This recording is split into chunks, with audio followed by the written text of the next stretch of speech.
Welcome to ReligionWise. I'm your host, Chip Gruen.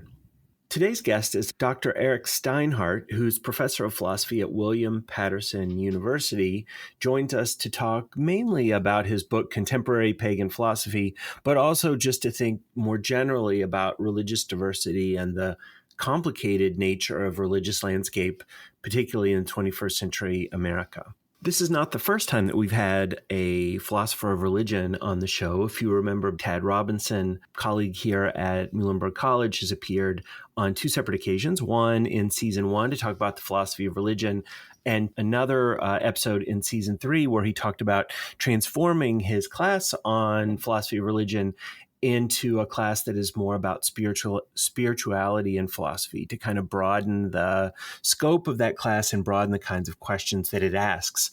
And I would encourage you to go back, if this conversation is interesting to you, and listen to those as well. Today's conversation is in the same vein in that it really seeks to broaden that conversation.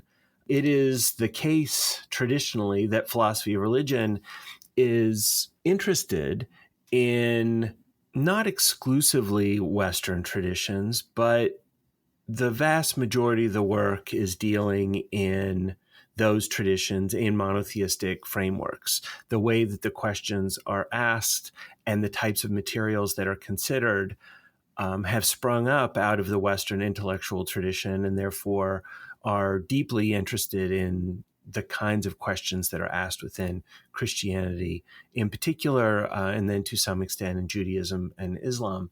Obviously, in our pluralistic world where we're much more aware of global diversities, we can find people who are interested in philosophy of religion who want to consider questions in other major world religions as well.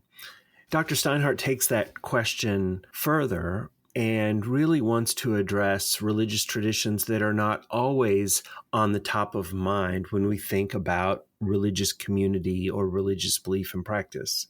If you're a longtime listener of the show or follower of the Institute for Religious and Cultural Understanding, we really like to emphasize a radical diversity in the kinds of traditions that we consider. So while we are deeply interested in Christianity and Judaism and Islam and Sikhism and Hinduism and Buddhism and all of these things that you might find in a introduction to the world's religions, we also try to expand the conversation into thinking about, well, in today's case, paganism, new religious movements that might not have a large number of adherents, or movements that might not be organizationally, institutionally recognizable in the same way that more mainstream religious communities are. All of these things, though, are ways to understand the world, think about the world, and number of adherents or popularity of a movement doesn't necessarily indicate its relevance for our contemporary conversations. You'll hear today, and Dr. Steinhart takes this maybe even a step further, and wants to argue that there is a lot going on that is underneath the radar, but pretty popular, not just marginal or on the fringes, but that there's a lot of interesting things going on by relatively large numbers of people. His attitude is similar to ours here in the Institute, that if there are people out there believing and doing and thinking and making meaning for themselves in the world, that it behooves us as scholars to understand it, to think about it. Now, the difference here is that while the questions that are the bedrock of most religious studies professors in the discipline of religious studies, those questions tend to be anthropological, sociological, historical, comparative, structural, those sorts of methods.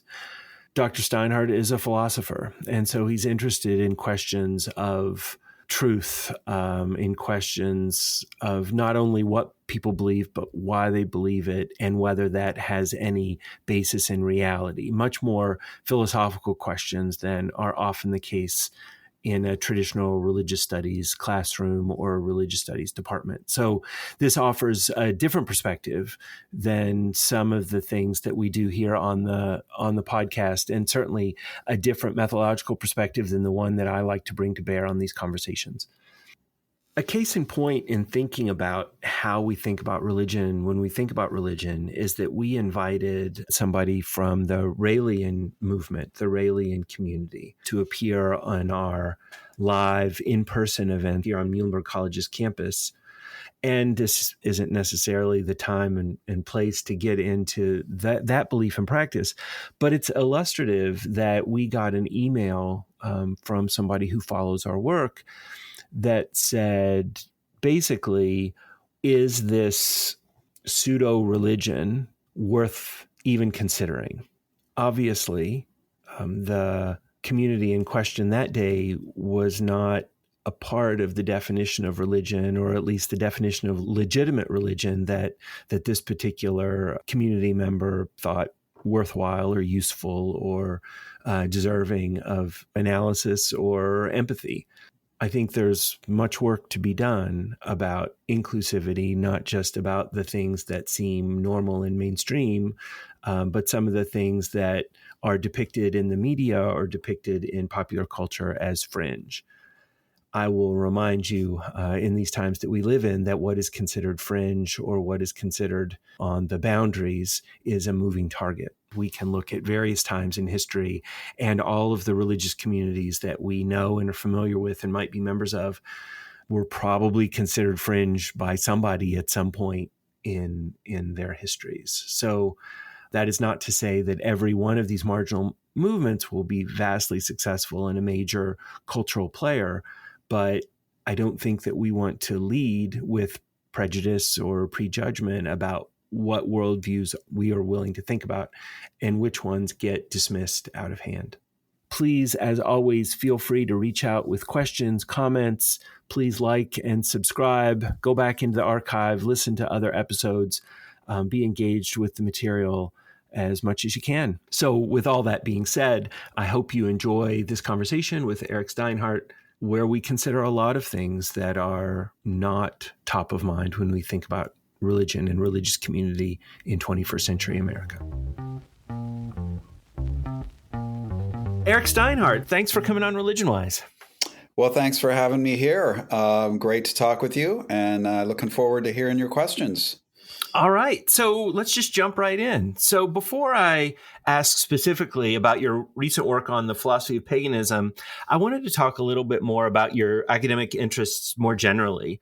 So in our pre-conversations we've been having getting ready for this interview, I've had the pleasure of learning about your eclectic interests and really want to contextualize the conversation on the philosophy of paganism in those interests. So could you talk a little bit about the scope of your scholarship and teaching, what you do?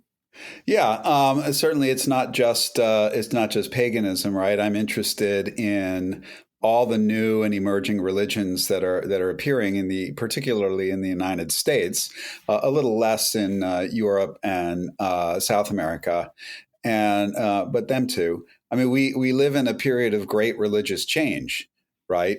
Things are really changing, and it's not clear how they're changing. Right.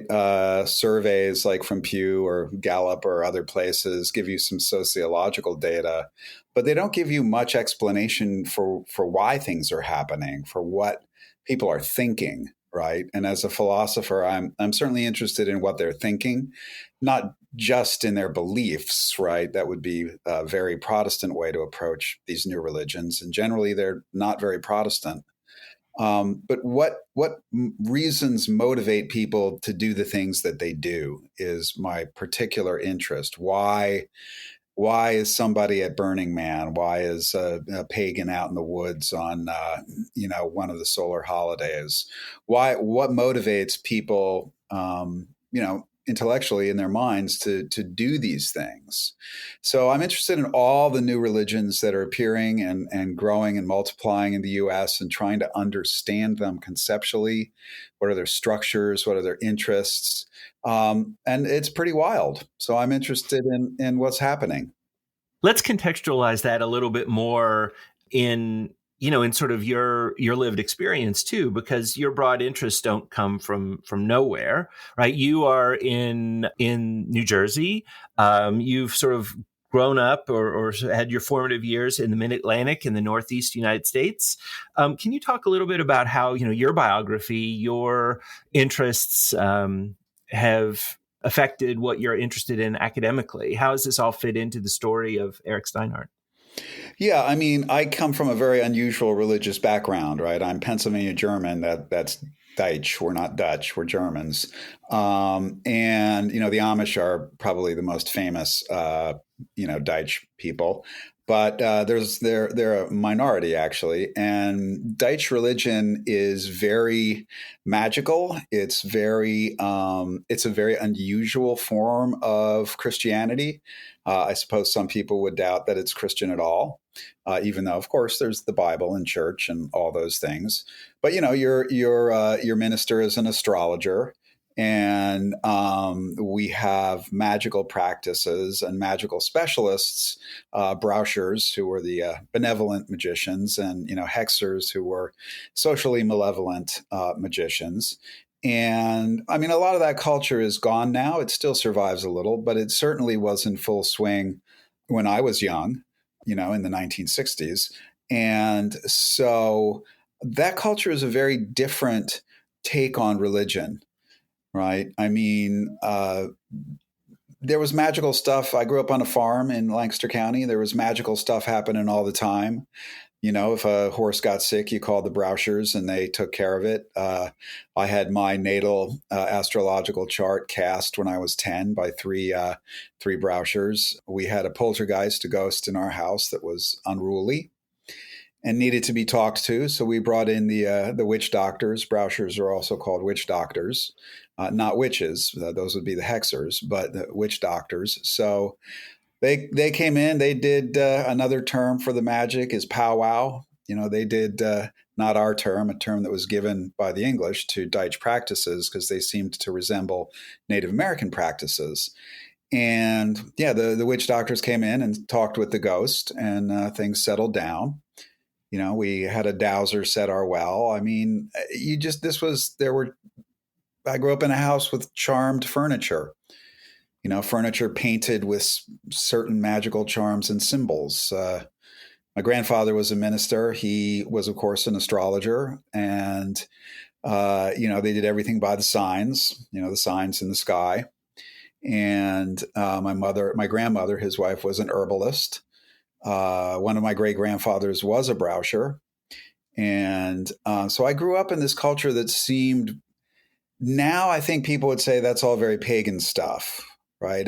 It just I didn't know anything in those days, but it was a world where everything had power. There's power in rocks, there's power in trees, there's power in herbs, power in the sun and the moon and the earth and the sky and the stars and the planets. And it was a very animistic, animated world. And so I came into religion from a very strange place.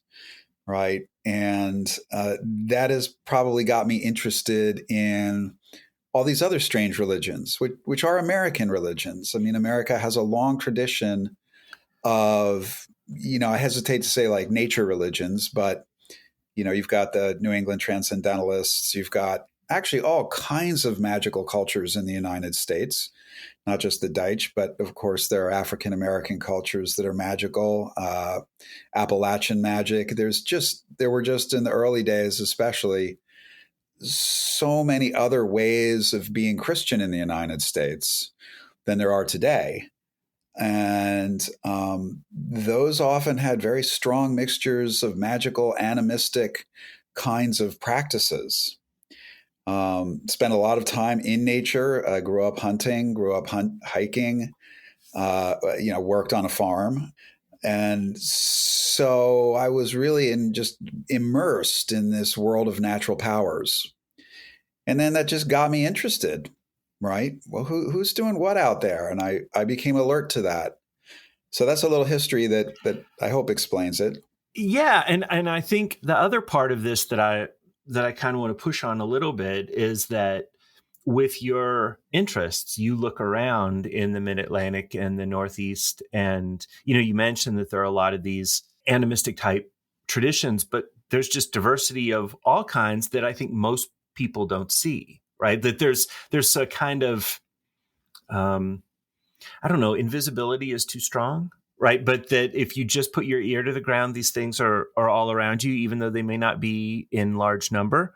So I don't know. It just occurs to me, right, that this is one of the things you need to know what you're looking for to see that these things are actually around us. It's not just the Presbyterians and the Methodists down the street. Yeah, I think you do need to look around and, like you said, put your ear to the ground. But they're not, these things aren't, and people aren't entirely invisible, right? I mean, they're there. I mean, people know, for instance, about, let's say Burning Man, right? I mean, even if people don't know much about it, or they think, oh, it's just a music festival or something, which, it's not, but they've heard of it, right? They've heard of pagans and, Wiccans, and they might have false beliefs about them. But there are, and of course, I think a lot of New Age stuff is really common in the United States, right? Anybody's going to know. I would think most Americans these days know about like crystals and, sort of these kinds of alternative medical practices or meditation or yoga. At least, if you look at Pew surveys, right, it's a large number of Americans participate in at least one of these kinds of activities, right? And many of them, and even like evangelicals, right? So these things are there. They're not prominent in, let's say, the big news media. If you're looking for religion that gets national media attention, it's going to be white evangelical Protestants, right? But all around, I mean, there are thousands upon thousands of metaphysical shops in the United States that have crystals and books and things like that. There are hundreds, if not, I'm going to say many hundreds, maybe 1,000, like retreat centers in the United States, where some of which are quite large, which are engaged in all sorts of new religious and spiritual activities. Right. Lots, again, hundreds and hundreds of Buddhist places. People are aware of these things. They don't think about them a lot. And philosophers don't think about them hardly at all, which is kind of surprising to me as a philosopher. Yeah, so that's where I want to go next. Yeah, sure. Right? That in your recent book, Contemporary Pagan Philosophy, you don't really address too much the traditional boundaries of the philosophy of religion. It seems to me that this kind of work that you're doing is not routinely addressed in the field. So can you tell us a little bit about the history and contours of that discipline and the assumptions that are in the history of that discipline that continue to affect the work and the field that you're a part of? Yeah, I think it's really sort of very strange. And I don't understand the sociology of the field very well. Nobody has written about it. I don't think anybody understands it. Certainly, philosophers were very connected, have traditionally been very connected with religions. And in the United States, you find, there are Catholic philosophers that sort of have a separate sphere. They have some of their own journals, their own colleges, their own conferences and networks. And then you get lots of the Protestant philosophers. But philosophy has generally devolved into a kind of fight between the so-called, naturalists and the theists, where the theists are generally represented as being white evangelical Protestants, and the naturalists are some kind of atheists. There's no reason why this should be the case, except for some odd historical accident.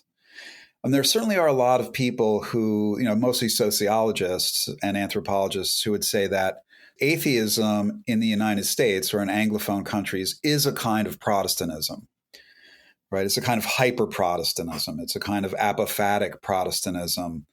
And in that sense, philosophy just looks extremely Protestant. Why that is, I find baffling. I don't know why philosophers don't just get up in the morning and look around and say, Burning Man is really interesting. right? There's something to be said philosophically about that. Let's go look at it. I do not know, besides myself, of a single philosopher who has written about Burning Man. Mm. I find that just bizarre, especially given the media attention it's gotten, or about the New Age, or New Age religions, or about spiritual but not religious people, or paganism. Like it's just crickets. It's just silent, and that strikes me as very strange. And I wish I had a good answer to your question, and I could say, oh, it's because, Christianity starts with the letter C and philosophers really love the letter C. This makes no sense to me. I mean, do you think it has anything to do with the way that academic training goes? I mean, if you don't have people who do a thing, then it's very hard to get the thing started. What, I mean, I would guess, maybe this is a way into that question. Your training, your dissertation advisor, I mean, he wasn't interested in, the philosophy of paganism, right? No. My dissertation advisor, though, was a she. It was Eva Kittay. And I did a dissertation on metaphor. But yeah, initially, sure, it took me a while to get into this stuff.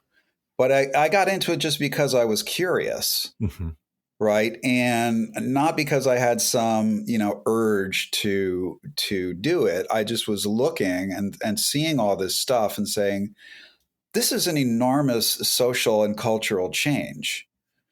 Right. Why aren't people writing about this? And you're right. There are startup costs, right? Mm-hmm. If you're writing an article, there have to be reviewers, and the reviewers are not familiar with what you're writing about. It's going to be harder to publish it. I certainly understand that. And I think you are seeing some people starting to get interested in these things in philosophy. I don't want to say it's just particularly, although maybe this is religious again, right? There's enormous interest in psychedelics in one department after another in universities, right? From medicine to sociology to anthropology to biology to neurology. And again, if you look at philosophy, nothing. I mean, a few, maybe a dozen things, and they're all about medicine, but bioethics and things like that. But I can tell you there's probably 3 philosophers who have written stuff about it, generally. And again, I don't want to complain too much, but I do think philosophy has gotten very siloed into very narrow problems that it just keeps grinding away at. And I think those are just dead ends. But be curious. That would be my advice to anybody. If something's happening in the culture around you, look at it. I think, yeah. Beyond that curiosity, I mean, it seems to me like one of the things you're doing is that you're wanting to offer your substantive contribution to the field through thinking about for example, contemporary pagan philosophy, right?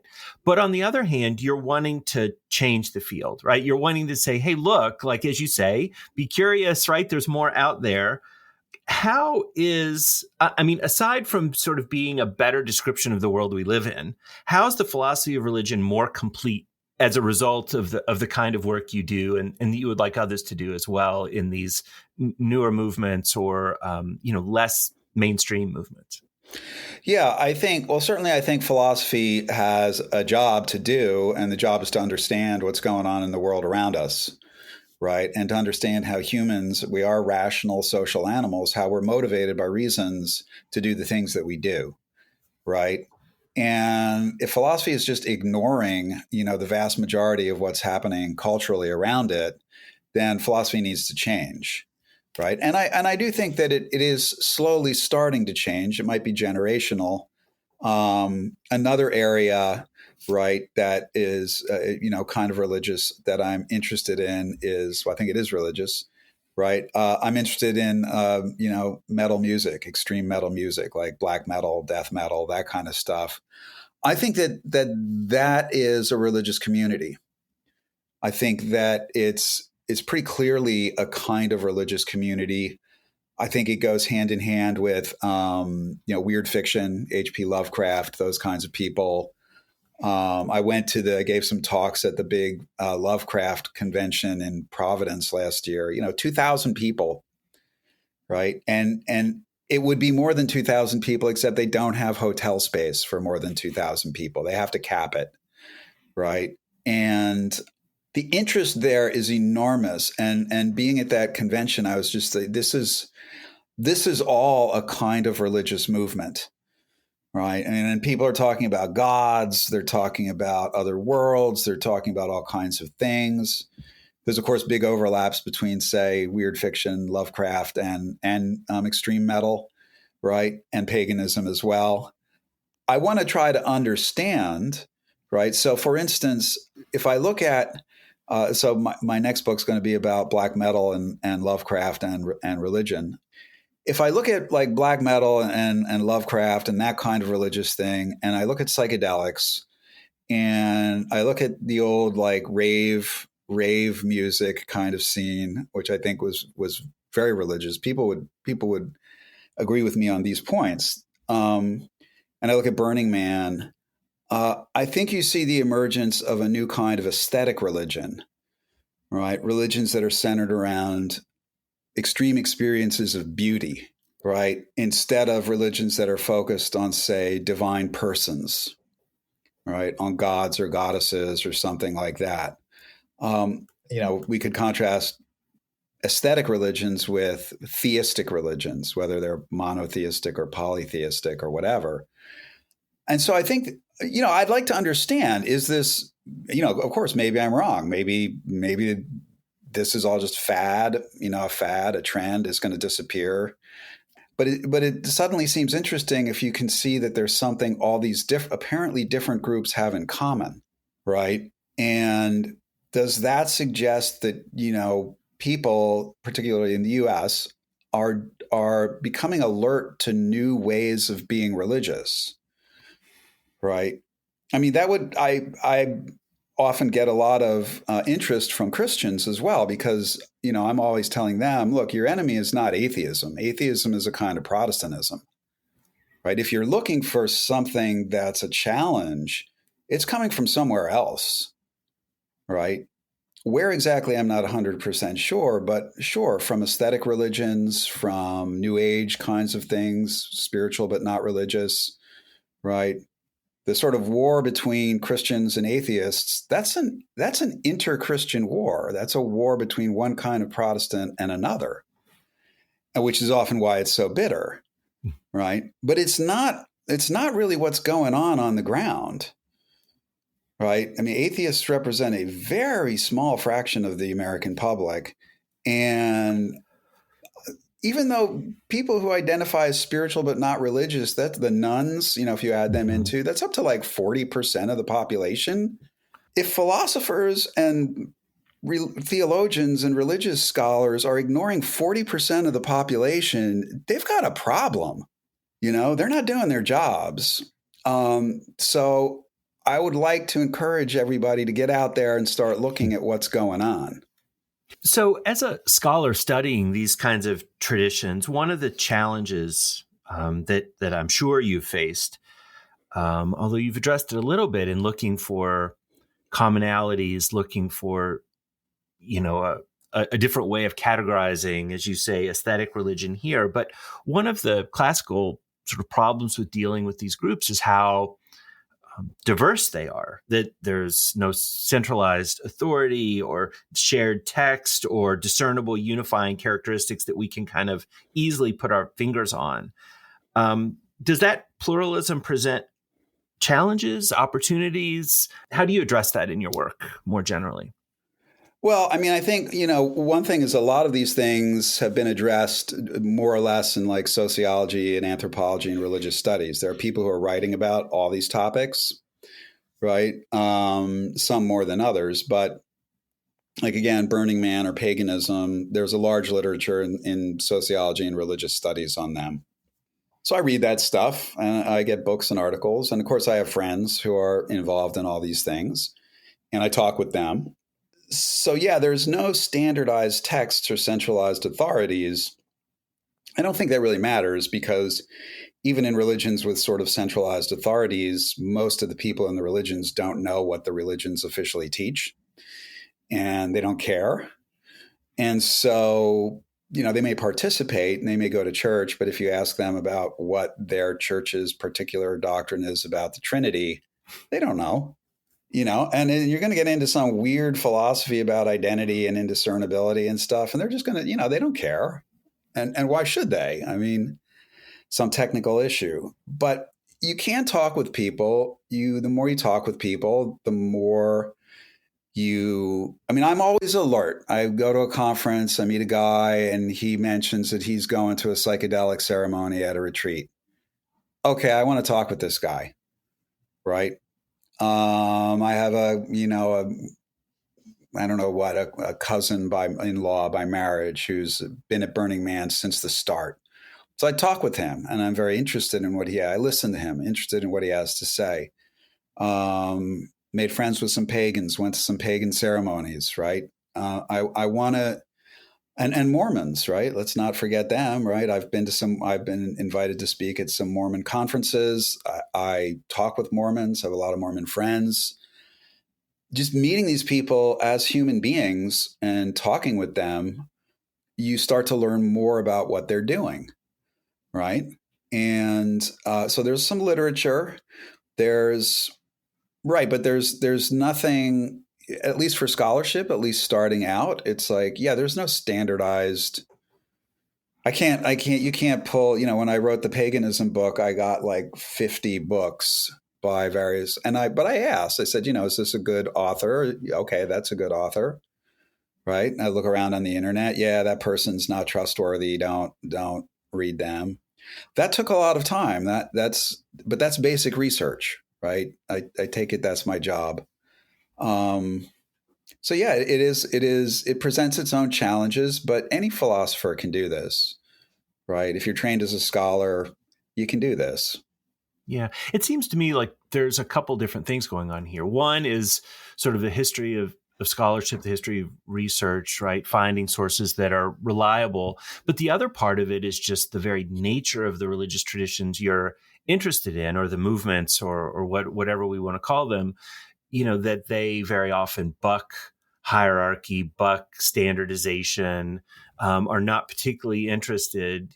So for example, I absolutely agree with you about going and talking to Christians about Trinitarianism. But they know that there's something that they probably should know, right? That they know that there is something that is sort of the gold standard, even if they can't describe what it is, as opposed to the New Age or pagan types of groups that you're interested in, that know that there isn't a standard, right? That it seems like there might be a little bit of a different methodological question going on, whether there is an authority that that you're not well read on, or whether it's just, no, this is a part of the fabric of our community, is that there is no, right, sort of central thesis that we all have to ascribe to. Yeah, I think that's problematic in some cases and not in others. Like, for Burning Man, there's Burning Man. Yeah. Right. And there are other regional burns, and there's a structure to it.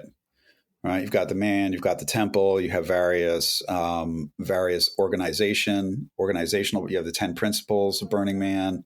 There's literature. That's a very focused community. Right. And so there are fairly standardized structures and texts and things for that community. I would say the same thing for Wicca, right? I mean, Wicca has lots of variety, but you've got, the ultimate one, you've got the god, the goddess, the solar holidays on the wheel of the year, reincarnation, you've magic. You've got a fairly standard package, even though there's variations within that package. The same thing for Asatru, right? Norse paganism. I mean, now there you actually do have texts, right? You have the lore. Right, the old prose Eddas and the poetic Eddas and some other texts about the old Norse gods, right? And those texts may have multiple interpretations, but you do have texts, right? So some of these things are fairly standardized, right? Druidism, again, another kind of paganism, fairly standard system of ideas and practices. So they can all be compared with each other. when you get, and I'm thinking psychedelics as well, the psychedelic churches, they are a little looser, and it's not clear how unified their doctrines are, but they have at least unity of practice, right? They're doing practices centered around, preparing for a psychedelic ceremony, taking the psychedelic, and then having integration, right? And they at least have, and they have some structures from like Santo Daime or União de Vegetal, those religious groups. It's true that when you get of those groups I've just mentioned, there's really not much problem figuring out what their commonalities are, what their structure is, even though there's no central authority, you can those groups are fairly well defined in themselves. When you get to the New Age, it's really unclear. It's just, I don't know. Why does Reiki and shamanism and here's a crystal and yoga, like I don't understand. I don't think anybody clearly understands very well what's going on in that space. We have a very big sort of New Agey center near where I live, the Omega Institute, which I think is in Rhinebeck, New York, and I get their catalogs.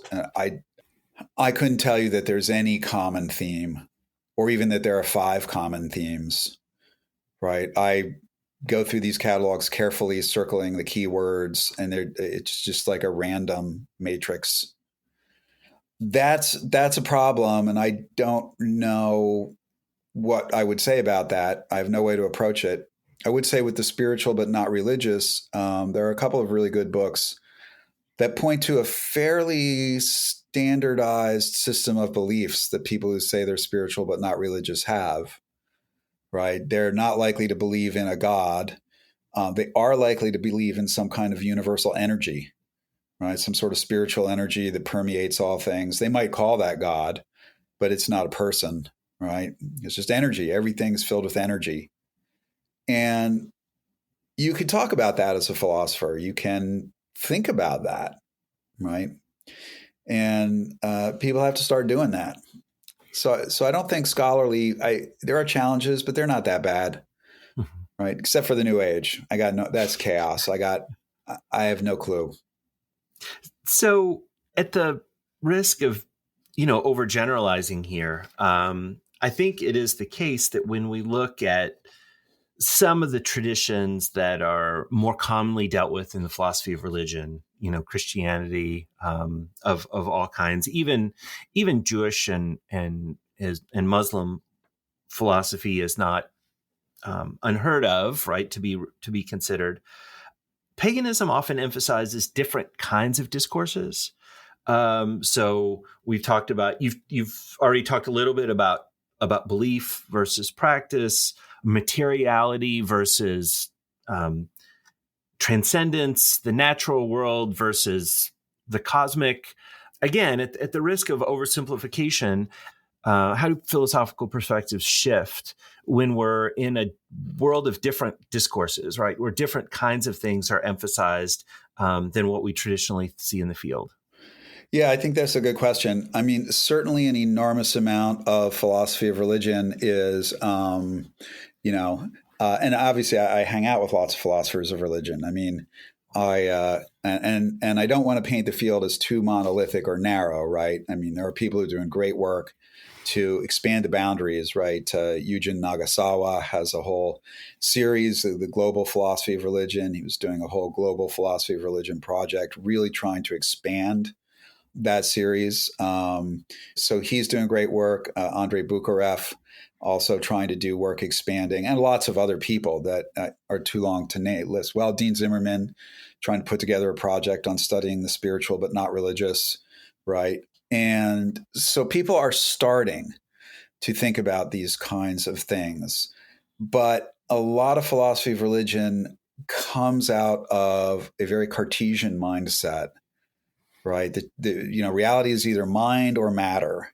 And these are the two fundamental categories. And you get all sorts of variations on those categories. Everything is all mind. It's all consciousness. Or No, it's all materialism. It's just matter. Or, well, we can be dualists. Sometimes minds get stuck to bits of matter, or we can be panpsychists, or they're really just variations on the same two notes, right? Mind and matter. And if you get into these other newer religions, that's the first thing that has to go. That dualism just has to disappear because it's just not adequate to understanding what these religions are doing, right? And I think philosophers get trained in a very Cartesian mindset, particularly in philosophy of religion, right? And so you need to learn a new system of categories, and you learn that system of categories by studying the primary texts, right? You read Wiccan books or Asatru books, or study what's going on in psychedelic religions or at Burning Man, or other contemporary pagan or spiritual movements. And that's where I think the philosophy gets really interesting.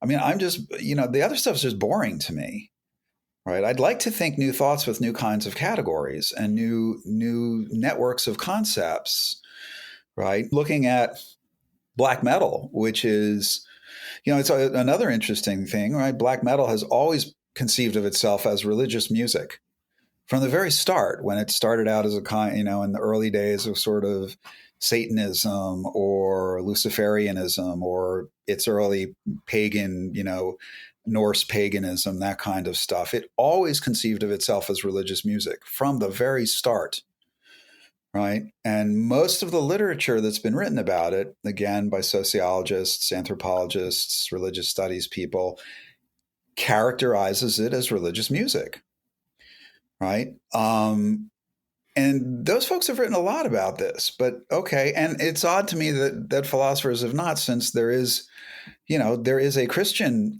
extreme metal scene as well. And I know several Christian philosophers who are really into the music, and I'm like, why don't you write about this? And they're like, huh. It doesn't fit these old Cartesian categories very well, right? What's going on goes often, I think, way back to ancient categories, right? I mean, I hesitate to use the word pagan for this stuff, but ancient Platonism looms large in all these. And I mean ancient Roman paganism, the people here are Iamblichus and Plotinus. And Plotinus has been Christianized, right? He's been baptized, right? So almost everybody who writes on Plotinus is, first of all, a Catholic, and second of all, thinks that Plotinus is a church father. Mm-hmm. And that's just, no. You want to say to them, just read the Aeneas, which is filled with magic, astrology, gods, temples, weird rituals. But certainly Iamblichus, right? Iamblichus is clearly not baptizable, right? He is hardcore into a worldview that is, to a Cartesian mindset, is almost unintelligible, right? What are the gods in Iamblichus, or what are these powers in Iamblichus? They are not, immaterial thinking substances, right? Even though there's a contrast between matter and the immaterial in Iamblichus, it's not Cartesian. It's just weird, and it takes a long time to think about these things and to think them through, right? So. Yeah, there's just different systems of categories that are here at work. So I want you to help our listeners understand disciplinary difference here, because religious studies has been described as a sort of a Frankenstein's monster of method, right? It's like stitching together lots of different kinds of method and trying to animate them. But listening to you, I hear echoes of sociological, talking about communities, right? Talking about people doing things together. I hear anthropology, that you want to talk to people, that you want to, you talk about the work that is done on a lot of these groups is happening in sociology, anthropology, and religious studies. So on the one hand, there is a kind of an ontology I hear you talking about, maybe an epistemology, but explain how these philosophical questions are really different than what might be going on when we're unpacking these traditions from other methodological lenses or from other disciplines. Yeah, I mean, certainly I have questions as a philosopher. I have questions about truth and rationality and justification, right? Those are sort of, the primary questions for philosophy, going to be truth, value, and existence, right? If a Wiccan is talking about the god and the goddess, I want to know what those things are, right? And I want to have some clear definitions. I want to have a clear understanding, and I want to know what, epistemically they use to justify if they make existence claims about the god and the goddess. How do they do that? Do they make arguments? Right? Do they offer evidence? Right? And if so, what kinds of evidence and what kinds of arguments? Right? So I'm certainly interested. I'm interested in the rational structure of all these things. Right? I'm interested in finding, let's say, in fact, this just occurred to me like yesterday. I was thinking about, black metal as an aesthetic religion, and I was thinking about psychedelics, and I had it for a completely odd reason to mention Burning Man in a paper. I thought, oh my goodness, these are all the same, right? These are all religions of beauty. And it was all from reading a paper by Zahner called The Menace of Mescaline, right? Where he contrasts, theistic mysticism with natural mysticism. Okay, fine. So I'm interested in the rational structure of these religions and what reasons people have for believing that the things they talk about exist, or the things they say are true, or the things they do or believe are good, right?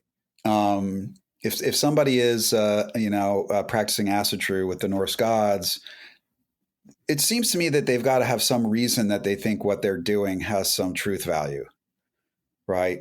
I mean, unless they just thought it was a joke, right? Which they usually don't. They usually take it fairly seriously.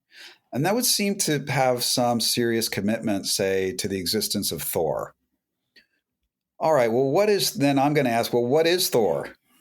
And why do you believe that such a thing exists? Right. And I want to see what the books say, and I want to hear what the people say. But my questions are philosophical questions, like, why is it rational to believe that Thor exists? Or how do you define a god? Right. Or why are these practices that you ought to do, or practices that are religiously significant? Right. And, I'll be asking questions like, well, what is your ultimate concern? Right? What makes this religious as opposed to just entertainment or recreation?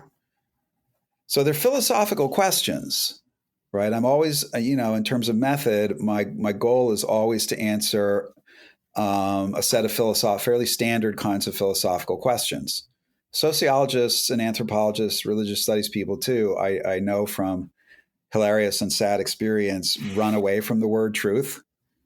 They don't want to ask, is like is this claim true? Does the God really exist? Whoa, we don't do that. I'm like, well, that's what I do. That's what philosophers are supposed to get paid to do. So I think, methodologically, the sort of epistemology that I take is just really empirical, and it often is like anthropological work. Right, on that sense. But then I'm doing that work with an interest in a different set of questions. Right? I'm asking about truth, value, and existence, and I'm asking about the rational structure of what people are doing.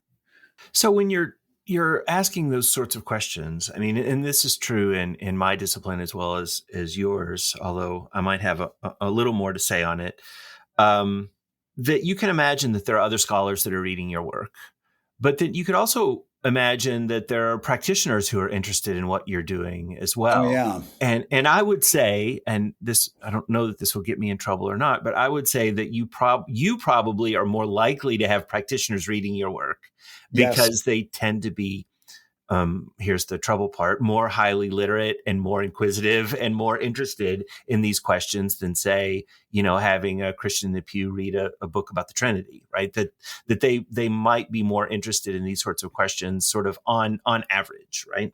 So do you feel, A, how is your work received by those audiences? And B, do you feel any responsibility towards them?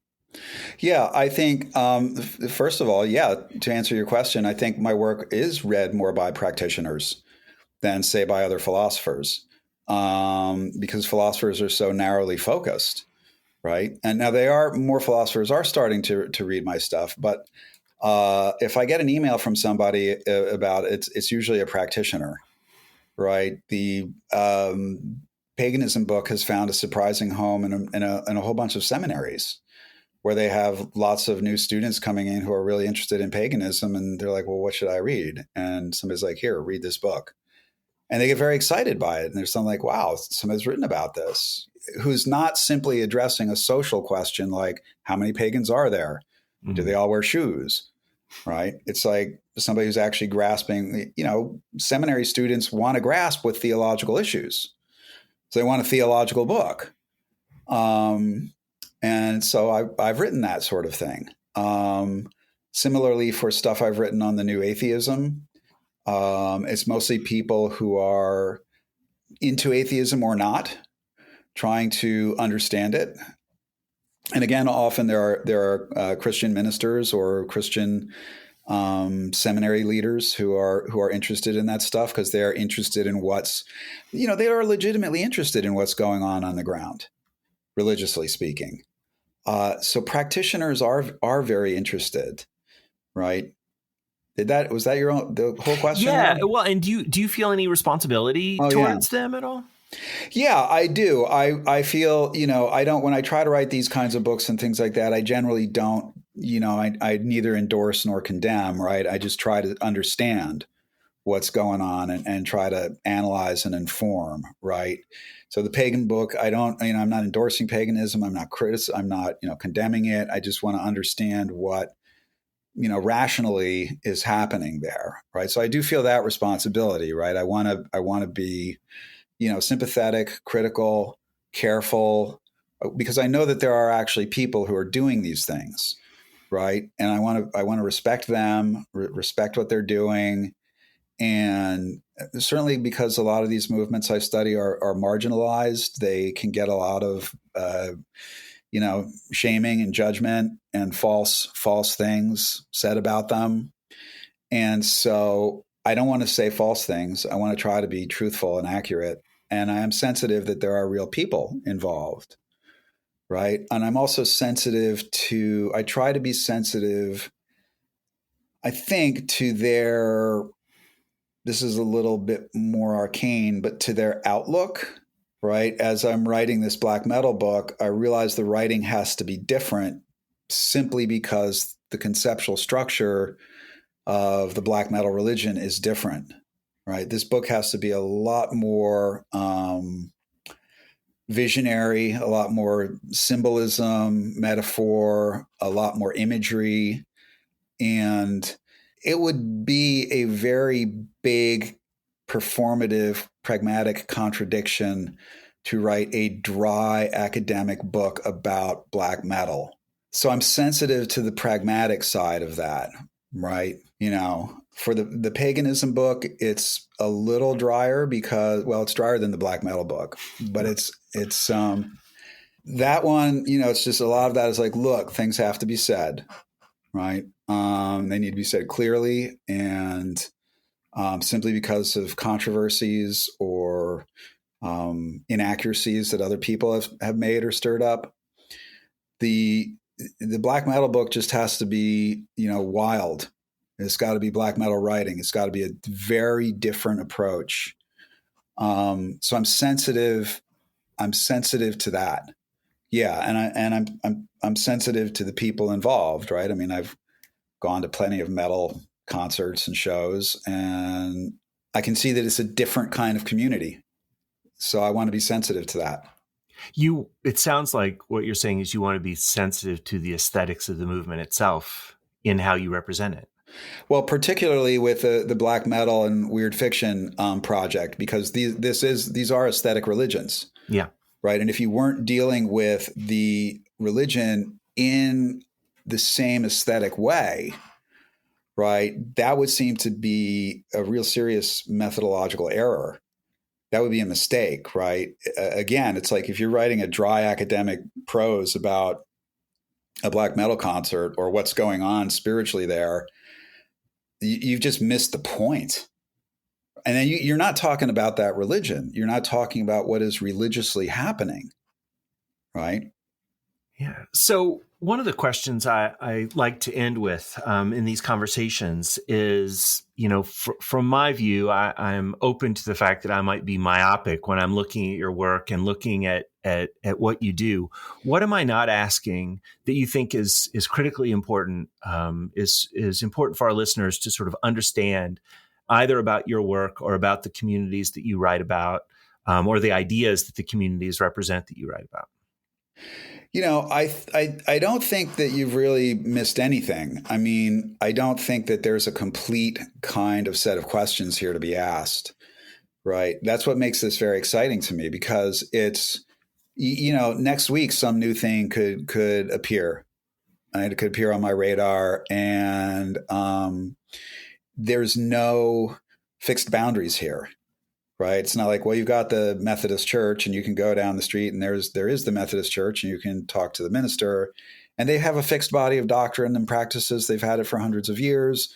It's not changing, or at least not very fast. And so that's done. It's settled. Right. This is all unsettled. It's the Wild West. It's, it's not like I don't come to these things with a pre-established agenda in my mind. I mean, I certainly have over the years built up a view from studying these things that, as I've said, that there's a kind of sort of inverted or strange kind of Platonism at work here, philosophically. Because I'm a philosopher, I have to do the philosophy thing. But that could be wrong, and so, or there could just be that there's a new thing that's going to appear next week, and wow, that'll be really interesting, right?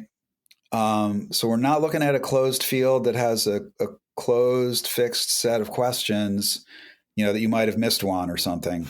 This is just about curiosity. All right. Well, I think that's a great place for us to leave it. Eric Steinhart, thanks for appearing on ReligionWise. This has been fun. Yes, thank you. Thanks for having me. This has been ReligionWise, a podcast produced by the Institute for Religious and Cultural Understanding of Muhlenberg College. ReligionWise is produced and directed by Christine Flicker. For more information about additional programming, or to make an inquiry about a speaking engagement, please visit our website at religionandculture.com. There, you'll find our contact information, links to other programming, and have the opportunity to support the work of the Institute. Please subscribe to ReligionWise wherever you get your podcasts. We look forward to seeing you next time.